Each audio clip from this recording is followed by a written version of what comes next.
Zdravím, volám sa Horal Náuš, som hokejovým hráčom klubu HK Liptovský Mikuláš. Máme spoluprácu s týmto liečebným prístrojom Renesans. Používam ho už 2 mesiace, veľmi moc mi pomohol, čo sa týka zranení. Hlavne to najdôležitejšie, čo som mal túto sezónu, bolo natrhnutý brušný sval.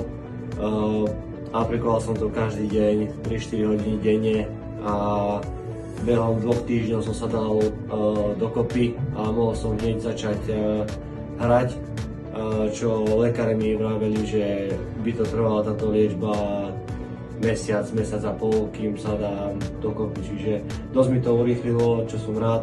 A taktiež to využívam či pred zápasom, alebo potom, keď sa cítim unavený, troška to nejako prekrojí to telo, čiže za mňa veľmi dobrá vec, ktorá funguje a verím, že to pomôže aj vám.